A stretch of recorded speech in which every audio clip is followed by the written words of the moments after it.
You're tuned in to 88.5 FM, where the Valley comes alive.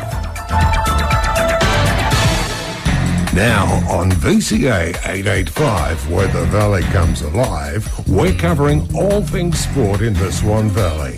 This is In the Sheds with Albie, Brucey and Donnie. That's right, you're in the sheds, but tonight you're not actually in the sheds with Albie, Brucey and Donnie. You're just in the sheds with Albie and Donnie because we've got a big sledge tonight, don't we, Donnie? Oh yeah, massive sledge.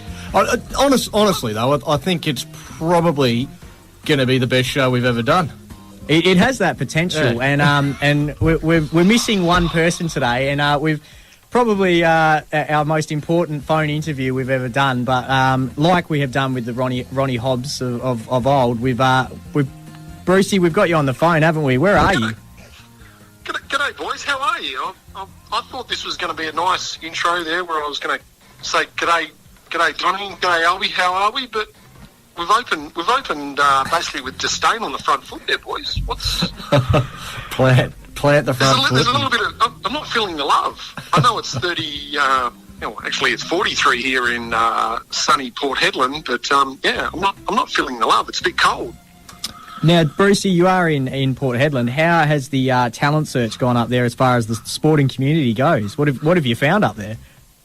I haven't found anything. Seriously, boys, I'm sorry. It's at 43 degrees, and I don't know what the humidity is. I don't think anyone's performing in this weather. I'm not anyway. So, there's nothing to report, unfortunately.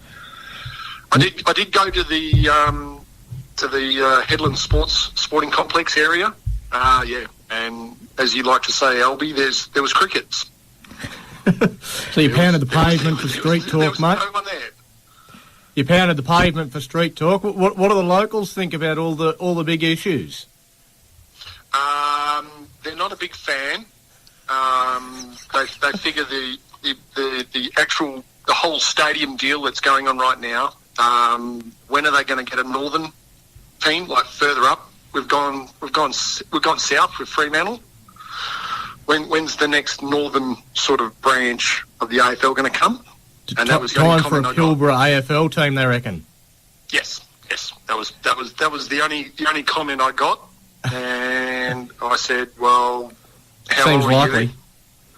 You? Now, considering we haven't actually made them yet, are there any people rocking around within the shed stubby holders or bumper stickers?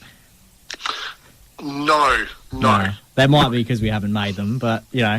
You think they'd go to the trouble and just do it themselves, even though they don't even get this broadcast. They are letting us down. Yeah. What was the reception like with a celebrity such as yourself rolling into Port Hedland? It was reasonably low-key. I did have to go through the usual myriad of people who was waiting at the Port Hedland airport. Unfortunately, most of them were holding placards saying, "Do you work for Roy Hill? Do you work for..." Yeah, so one of those other... No, actually, there was nothing here, unfortunately. Signed many autographs, okay. mate? We're on the build. So... Now, just quickly as well, one of the topics of the Controversy Corner that Donnie's just discovered is that that pole dancing is a sport, but NRL isn't, and that'll be something we'll be discussing a bit later on. But so keeping that in mind, is there any sporting opportunities for you there with pole dancing being a recognised sport? Well, it has been discussed up here that that is one of the major events that does happen around the area up here. Is not about pole dancing. That's a bit of an interesting concept. But there has been a few other sports that involve water and t-shirts. So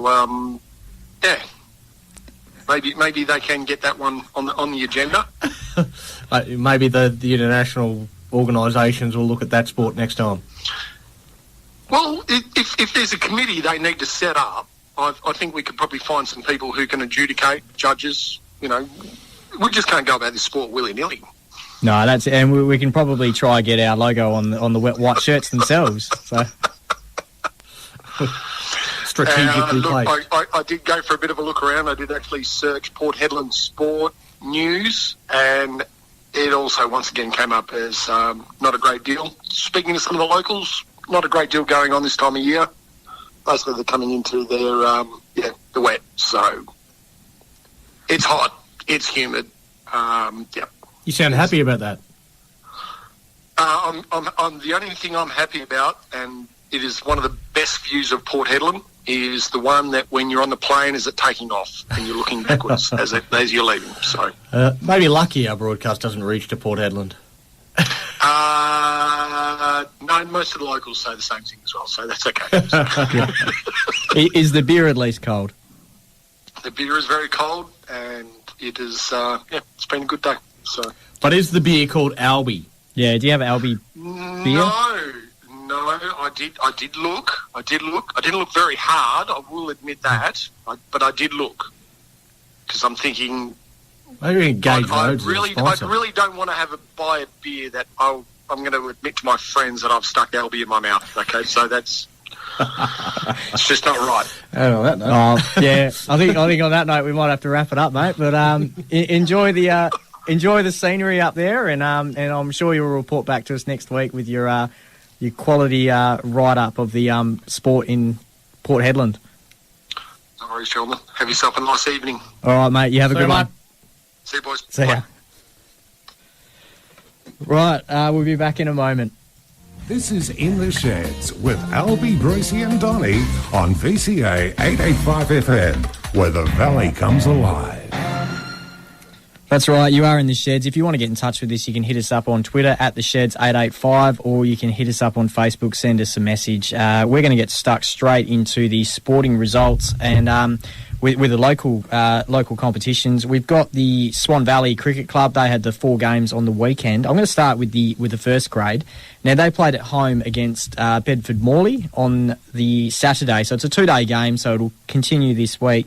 All out 10 for 260, which is a respectable scoreline, but made more respectable by the efforts of captain and coach Phil Adams, 140 off 179 balls, and that included 13 fours and 1 6. It's a fantastic effort. I mean, to have your captain coach basically leading from the front. I know he's got really high expectations of this team, and he goes out there and puts on a performance like that. I mean, that inspires the rest of the blokes around him to do the same, and hopefully the bowlers can now come out and back up what their coach has done, because I'd imagine if they don't, he's going to be pretty filthy. Yeah, he's one of those people that he's very dedicated, and he's around the club. Obviously he's put his own talk into action by coming out with that type of score, but he's very focused on our just the basics. He's just get back to the basics. Let's be a fit side. Let's be a hard-working side.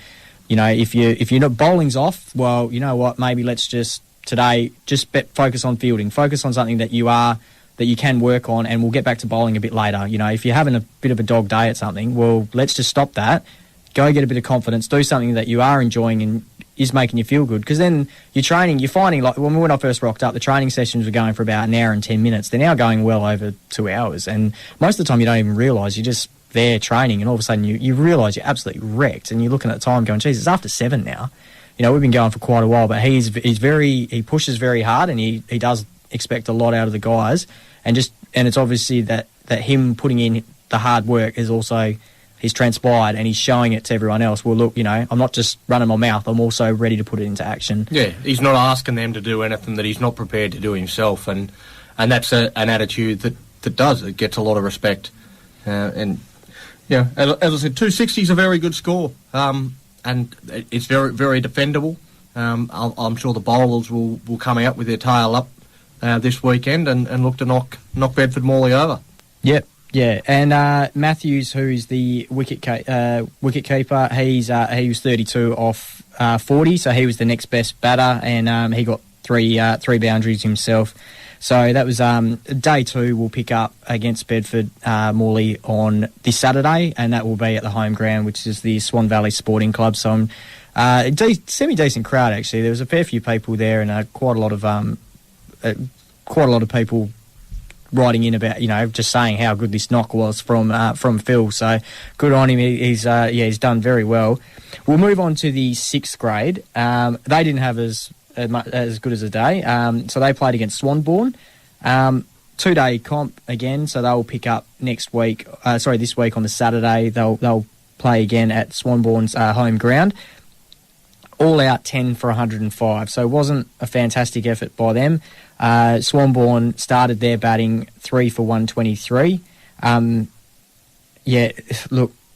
Angel 46, but the disappointing thing was 5 ducks for the side. So a little bit more time in the nets, just to, they're coming off a couple of one-day games where obviously there's limited overs. You want to get your eye in quickly and get the score up quick. So I guess that transition from a quick couple of one-day games to a 2-day game might have just caught a couple of the boys off guard and just going in a bit hard.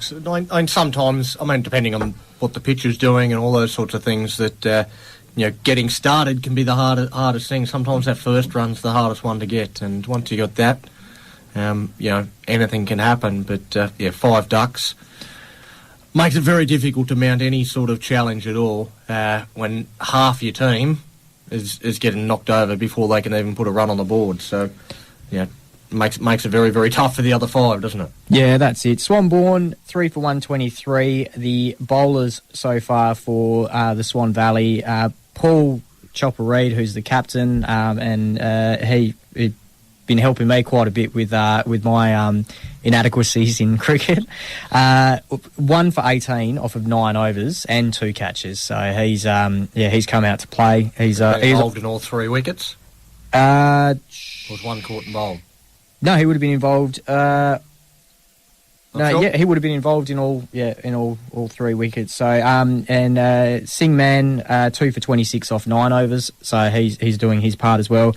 But obviously, Chop's come out. He's realised that there's we're falling over in the batting lineup, and he's really trying to push hard. And he's another one that he generally will push to train with the first grade, even though he's captain of the sixth grade. He will push to train with the first grade, and that's the same type of attitude where he's just trying to better himself and just really push hard, so he can have that demonstrate that type of power and ability on the field. Sounds like as a club in general, really.